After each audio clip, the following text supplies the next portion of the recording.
सबको जय मसीह की। प्रभु यीशु के सुंदर नाम में आप सबको बहुतायत से आशीष मिले। मेरे प्रियो भाइयों और बहनों, मैं विश्वास करती हूँ कि मेरे परमेश्वर ने आप सभी को भला चंगा रखा होगा। आज मैं फिर उत्पत्ति की स्टडी आपके सामने लेकर आई हूँ और पहला भाग मैंने आपको बता दिया है कि किस तरह से कि मूसा को परमेश्वर ने अगुवाई की, उसने किस तरह से बातों को रखा। और तनाक के बारे में मैंने आपको बताया, है ना, वो 5 तोरा जो मूसा ने लिखी, है ना, उत्पत्ति, निर्गमन, लय व्यवस्था, गिनती, व्यवस्था, विवरण, मैंने आपको बताया है इसके बारे में। और उसके बाद परमेश्वर कौन है, जो आदि अनंत काल का परमेश्वर है, उस सब के बारे में मैंने बताया कि ये अपने मनगढ़ंत कहानी जिसको बोलते हैं ऐसा कुछ नहीं है। हर एक वचन बताता है। इब्रानियों 1 के 10 और इब्रानियों 11 का 3 में, यशायाह 40 का 42, सारा कुछ इन बातों को डिटेल करता है कि सच में परमेश्वर आदि अनंत काल का परमेश्वर शुरू से है, था और हमेशा रहेगा, है ना। तो उसका वजूद है और शुरू से है, ये हम विश्वास करते हो, क्योंकि वचन कहता है ना कि धन्य वो आंखें जिसने परमेश्वर को नहीं देखा लेकिन फिर भी विश्वास करते हैं, वो उन्हें धन्य कहा गया है। तो हम उसकी बेटे बेटियां हैं और हम विश्वास करते हैं कि परमेश्वर इस संसार में है और उसने इस दुनिया को बनाया। हम विश्वास करते हैं। तो आइए मैं उत्पत्ति जेनेसिस का चैप्टर शुरू करती हूँ आगे की ओर। तो है उत्पत्ति 1:1, जेनेसिस चैप्टर 1 वर्स 1 में, ये आदि को कैसे समझे। शुरू में लिखा हुआ है ना, आदि में परमेश्वर ने, तो ये आदि को कैसे समझेंगे, कब से है ये आदि। आपके मन में क्वेश्चन आता होगा कि ये कब से आदि है। तो इसकी कोई सीमा नहीं है बाइबल में, मतलब कब से परमेश्वर है इस दुनिया में हमें इसके बारे में नहीं मालूम, लेकिन परमेश्वर शुरू से ही है। तभी तो उसको कहा गया अल्फा ओमेगा, इसका कोई अंत नहीं है। वो शुरू से ही आदि अनंत काल से है, बहुत पहले से है। तो उत्पत्ति अध्याय 1 उसका दूसरा पद, जेनेसिस चैप्टर 1 वर्स 2 में हम पढ़ेंगे कि बेडहोल कैसे हो गई। क्योंकि उत्पत्ति 1:1 कहता है आदि में परमेश्वर ने सृष्टि की रचना की, तो बेडहोल ये कैसे हो गई है। परमेश्वर का आत्मा जल के ऊपर मंडरा रहा है, ये जल के ऊपर कैसे आया, है ना। तो इतना जल आया कहाँ से। तो एक पद और दूसरे पद के बीच में कुछ समय का गैप है, जिसे हम कह नहीं सकते कितना समय, लेकिन जब शुरू में पृथ्वी बनाया परमेश्वर ने, उसके बाद गैप है।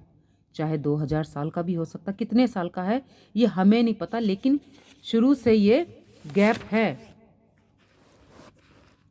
और ये बहुत बड़ा रहस्य है, क्योंकि बाइबल इसे नहीं बताती है, कोई पुस्तक इसे नहीं बताती कि कितना गैप है, लेकिन गैप है और ये एक रहस्य रखा है। क्योंकि कल भी मैंने आपको बताया जिस तरह से कि बाइबल में ऐसी बहुत सी गुप्त बातें हैं जिसे हमें नहीं पता और जो इसमें लिखी भी नहीं गई है।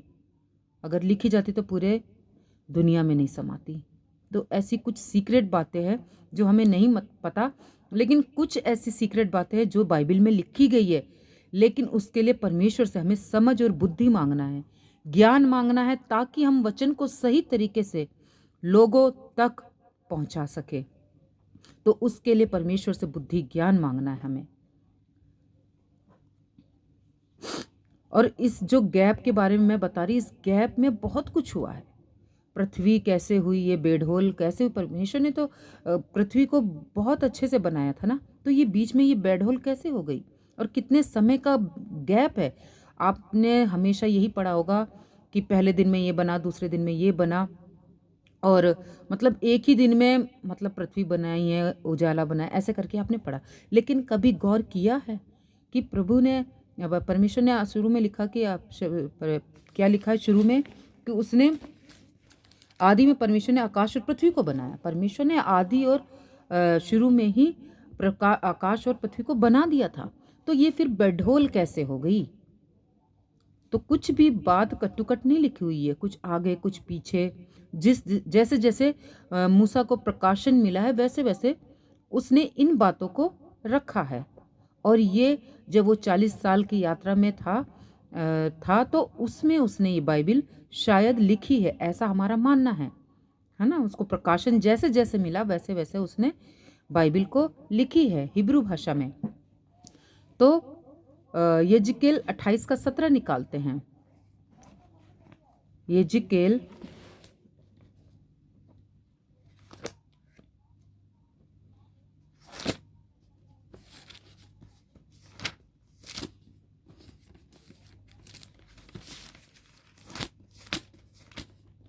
आइए हम निकालते हैं यजिकेल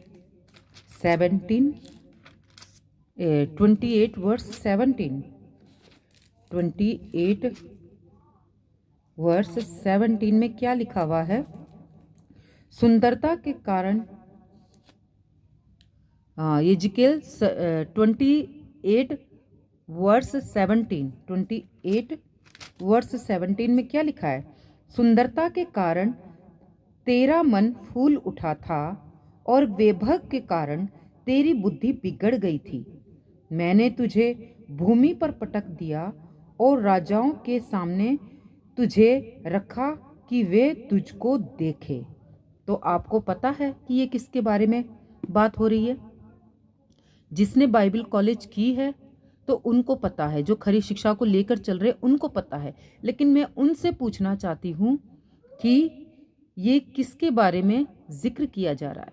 तो मेरे प्रियो, ये लूसीफर के बारे में जिक्र किया जा रहा है, जिसको परमेश्वर ने सब स्वर्गदूतों में से सबसे सुंदर बनाया था, जिसके पंखों में सितार था, जिसके पंखों को जब वो अपने पंखों को हिलाता था तो एक सुंदर ट्यून, एक सुंदर गाना बजता था बहुत, और इतना सुंदर था, इतना सुंदर कि परमेश्वर ने उसको अपने सबसे करीब रखा था। तो उसने घमंड के मारे इस तरह से काम किए। जब उसको परमेश्वर ने पृथ्वी से स्वर्ग से उतर कर नीचे पृथ्वी के देख रेख के लिए भेजता था वो और दूतों के साथ में, तो वो आना जाना करता था और इसी प्रकार उसका मन फूल उठा, उसे घमंड आ गया कि मैं परमेश्वर के तुल्य हूँ। तो इसलिए इस तरह से उसके बारे में कहा। और एक और पद हम पढ़ लेते हैं, यशायाह चैप्टर 14 वर्स 12। यशायाह चैप्टर 14 वर्स 12 में क्या लिखा है? यशायाह 14 वर्स 12 में लिखा है कि हे भोर के चमकने वाले तारे, तू कैसे आकाश से गिर पड़ा? तू जो जाति जाति को हरा देता था, तू अब कैसे काटकर भूमि पर गिर गया? देखिए, उसको सबसे सुंदर चमकने वाला एक तारा कहा गया परमेश्वर ने, जिसे उसने आकाश से नीचे गिरा दिया। क्यों? क्योंकि उसने परमेश्वर के खिलाफ गया। उसने घमंड में आकर वो काम किया जो परमेश्वर बिल्कुल पसंद नहीं करते, है ना। तो लूसीफर की बात हो रही है यहाँ पे। मैंने आपको बताया कि लूसीफर को ऊपर से नीचे पटक दिया परमेश्वर ने, आकाश से सीधे गिर पड़ा। शैतान का नीचे गिराया जाना, दो वचन ये बताते हैं कि लूसीफर को नीचे फेंका गया। और वो दो वचन कौन से हैं? यजिकल 28 वर्स 7 और यशायाह 41 वर्स 12 में ये बात कही गई है। तो इससे साबित होता है कि लूसीफर को स्वर्ग से नीचे गिराया गया। फिर पहले वचन में उत्पत्ति में एक एक में आकाश और पृथ्वी की सृष्टि की, है ना। उत्पत्ति का जो पहला चैप्टर है उसका पहला पद में आकाश और पृथ्वी की सृष्टि की है ना। उत्पत्ति 1-2 में पृथ्वी बेढोल और सुनसान, जल के ऊपर अंधियारा था तथा परमेश्वर की आत्मा जल के ऊपर मंडराता था। इन दोनों के बीच गैप कितने सालों का ये हम बता नहीं सकते, इसके बारे में मैंने आपको बताया है ना। तो कुछ बातें पता चलेगा कि परमेश्वर और अय्यूब की बातचीत से। अब हमें पक्का प्रूफ चाहिए, तो हमें अब अय्यूब के पास भी जाना है ना, उससे भी पता लगाना है कि वो क्या कहता है, परमेश्वर ने उससे क्या बातें किया है। तो परमेश्वर ने उससे 14 चैप्टर वर्स 15 में क्या बात किया है? 40 वर्स अय्यूब से परमेश्वर ने बात की है 40 चैप्टर वर्स 15 से 41 वर्स 134 तक पूरी बातें की। तो आप इसको समझ लीजिए ना कि कौन सी क्या बातें उन्होंने पूरे इसमें, आप इसको आराम से बैठ के पढ़िए तो आपको पता लग जाएगा। पहले हम पढ़ते 40 के 15 चैप्टर में क्या बात किया है। आज उस जलगज को देख जिसको मैंने तेरे साथ बनाया है। तो अय्यूब को क्या कह रहा परमेश्वर कि उस जलगज को देख जो पानी में है, उसको देख कि उसको मैंने तेरे साथ ही बनाया है। फिर हम 41 का 1 चैप्टर पहले पद से लेकर 34 तक हम देखेंगे। क्या लिखा है? फिर क्या तू लिब्यातान अथवा मगर को बंसी के द्वारा खींच सकता है या डोरी से उसकी जीभ दबा सकता है? तो लिब्यातान कौन है? पानी के नीचे एक, जिसको ड्रैगन कहते हैं, उस तरह का एक जानवर पानी के नीचे अब भी है ना, वो अब भी है। और उसके बारे में कहा गया है, क्या तू उसकी नाक में नखेल डाल सकता है या उसका जबड़ा कील से भेज सकता है? क्या वह तुझसे बहुत गिड़गिड़ाएगा? क्या वह तुझसे मीठी बातें करेगा? तो ऐसे आप पढ़ते जाओगे 34 तक आप इसे पढ़ते जाओगे तो आपको पूरी की पूरी डिटेल पता लग जाएगी। लिखा है 33 में कि धरती पर उसके तुल्य और कोई नहीं जो ऐसा निर्भय बनाया गया। जो कुछ ऊंचा है उससे वह ताकता ही रहता है और वह सब घमंडियों के ऊपर राजा है। तो देख लीजिए, ऐसी बातें उसके लिए लिखी गई है। इसमें 34 हम लास्ट पढ़ लेते इसका, कि क्या तू बादलों तक अपनी वाणी पहुंचा सकता है ताकि बहुत जल बरस कर तुझे छिपा ले? तो ये अय्यूब को परमेश्वर कह रहा है, आप इसको पढ़ लीजिएगा। अय्यूब चैप्टर 40 वर्स 15 भी पढ़िएगा और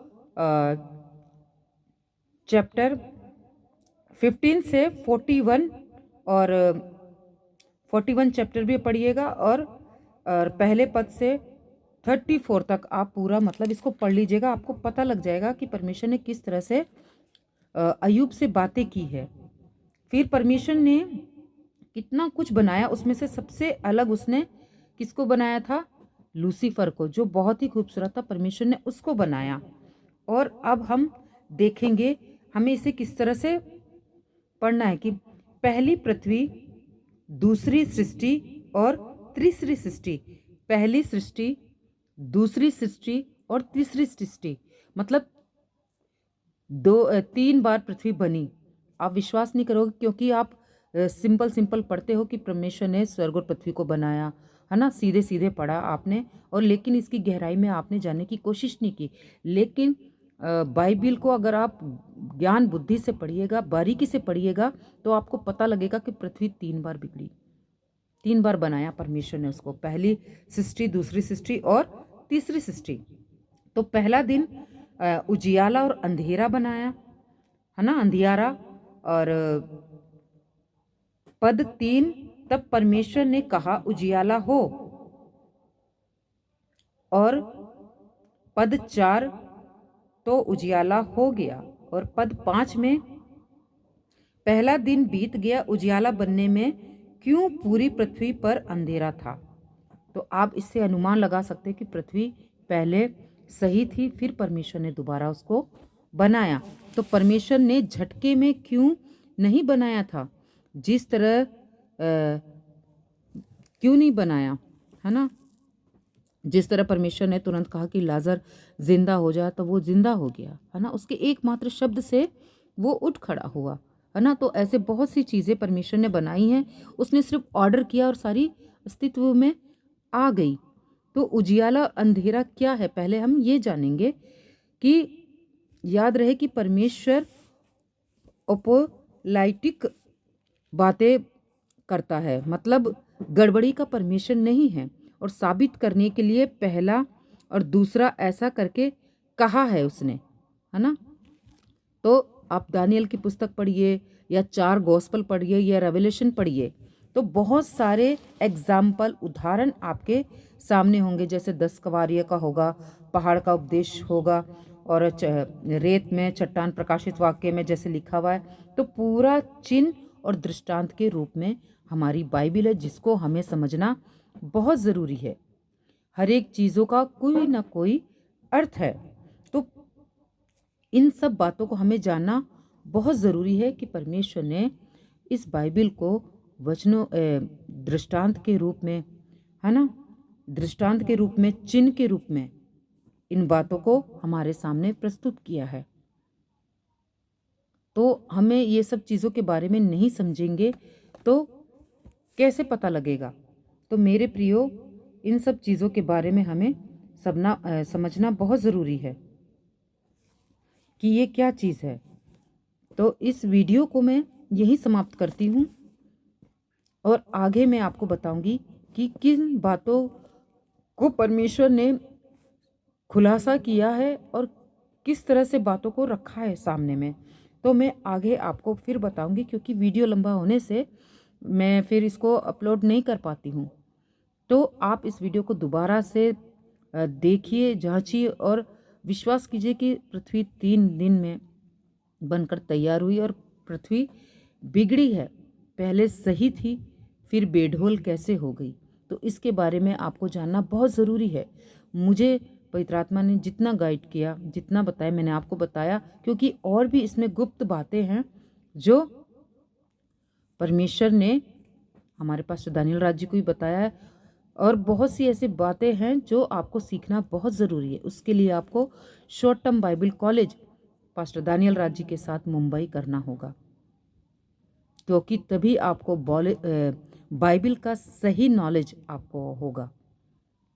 जो बातें आप समझ नहीं पा रहे हो, जिन वचनों को आप सोचते हो कि ये इसे मैं कैसे समझूं, कैसे पढ़ूं, अगर आपकी चाहत है तो परमेश्वर आपके दिल में कार्य करेगा और आप उन बातों को समझ पाओगे। तो इसलिए आप short term Bible college pastor Daniel Raj ji के साथ ज़रूर करिए। अब उन्होंने एक नई जगह ली है शॉर्ट टर्म बाइबल कॉलेज के लिए, और बहुत ही कुछ सुविधा के साथ है, हर एक चीज़ों की सुविधा के साथ है, और बहुत ही अच्छे तरीके से उन सब चीज़ों को वो वहाँ पे बैठ के सिखाएंगे। स्विमिंग पूल भी है उसमें, बैप्टिज्म लेने के लिए स्विमिंग पूल भी है, और बहुत सी सुविधा है उसमें, बंकर बेड भी है, रूम्स भी है, और हर एक चीज़ों की फैसिलिटी है होगी। और ये आपको मई महीने से पता लग जाएगा, और आप तैयारी करिए और कांटेक्ट करिए सिस्टर सिवान को, ताकि आप बाइबल कॉलेज कर सकिए। क्योंकि मैं सटीक तरीके से नहीं समझा पा रही हूँ, लेकिन आपको पास्टर दानियल राज जी बहुत ही अच्छे तरीके से वचन के बारे में सिखाएंगे, समझाएंगे, और आप भी एजुकेट होंगे, क्योंकि हमें वचन में एजुकेट होना बहुत ज़रूरी है। वचन का ज्ञान होना बहुत ज़रूरी है। आजकल आप देख रहे हो ना, सूरज प्रमाणी, अंकुर नरूला, अंकित सेजवान, कंचन मित्तल, विजेंद्र सिंह जो भी जेल में हैं, विनोद प्रोफेसी करने वाला ऐसे बोलते हैं वो, ऐसे बहुत से प्रचारक है झूठे, जिनको बाइबिल का रत्ती भर नॉलेज नहीं है, जिनको ज्ञान ही नहीं है वचन के बारे में, और वो बैनी हुन को कॉपी करते, जिसको बिल्कुल भी वचन नहीं आता। उसकी सारी प्रोफेसी झूठी निकले, फॉल प्रोफेसी करने वाला, ऐसों के पीछे भागते, जिसके बारे में मैंने पिछली वीडियो में बताया है आपको, और प्रूफ भी रखूंगी बकायदा वीडियो के साथ। तो आप बातों को समझ के उस पर चलने की कोशिश कीजिए, खरी शिक्षा को समझिए। हम कानों की खुजली वाले प्रचारक नहीं हैं, हम कानों की खुजली वाले प्रीच नहीं करते, हम खरा प्रचार करते हैं, क्योंकि वचन साफ कहता है प्रकाशित वाक्य में कि तुम्हारी बात हाँ की हाँ और ना की ना होनी है। तो हमें उसके हिसाब से वचन को शेयर करना है, और जितना हो सके हम वचनों को क्लैरिटी लाने की कोशिश करते, कट टू कट बात करने की कोशिश करते, कॉन्सेप्ट में बात करने की कोशिश करते हैं, ताकि किसी के लिए हम ठोकर का कारण ना बने। तो मेरे प्रियो, आज एजुकेट होना वचन में बहुत ज़रूरी है। और जितना जल्दी हो सके आप सिस्टर सिवान को कांटेक्ट कीजिए और उनसे बाइबल कॉलेज में बाइबल कॉलेज करने के लिए अपना नाम दीजिए, ताकि आप दूसरों को सही तरीके से सिखाने वाले और समझाने वाले बन सके। उन लोगों के पीछे बेनी हिन कैथरीन कुलमिन के पीछे, उन सब के पीछे जाने वाले मत बनिए, क्योंकि वो झूठे प्रचारक और झूठे चमत्कार करने वाले हैं। जैसे वो है वैसे उनके चाहने वाले हैं। तो मेरे प्रियो, इन बातों के साथ मैं इस वीडियो को समाप्त करती हूँ। कल फिर मैं एक वीडियो के साथ में आऊँगी और उत्पत्ति यानी जेनेसिस का मैं आपको अध्ययन करवाऊँगी। तो सबको जय मसीह की।